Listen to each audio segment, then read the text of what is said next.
Bano be bamu ku balwadde ba Sickle nga bafuna eddagala lyabwe erigenda okubamazaako omwaka mulamba ku Hotel Africana mu kibuga Kampala.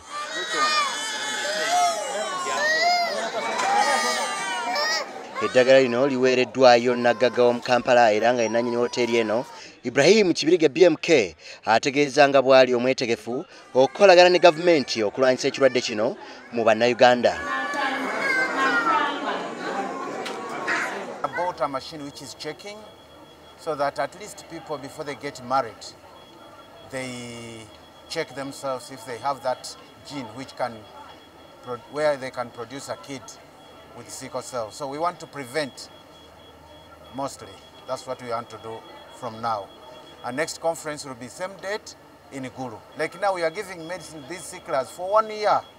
We are going to give them so that they come, they can. It doesn't cure 100%, but it's medicine to use.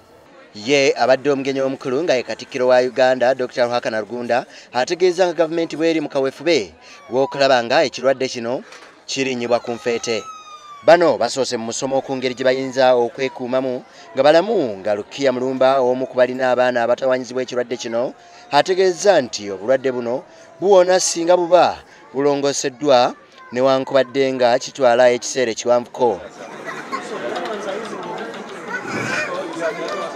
Minisita ya health kyetandise ekebera kati obulwadde bwa sickle ku bwereere. Bannange bamama mwe n'abawulira bw'oba omwana bamugambye mukebera mu mukebere si jjajja nti oba omusawo Muganda yagenda okuwonya si ddiini abaana babakebere. Ekyokubiri Minisita kati nga bwe tukolagana nabo nnyo nze sijja kulima ndi musanyufu nnyo okusinziira emabega yonna bali naffe ebyuma muwulidde bagenda kubireeta bigenda okukyusa obusomyo ne results zakebeddwa abantu bonna mu Uganda balina sickle empya tuzifunye bulijjo tulina za 1998.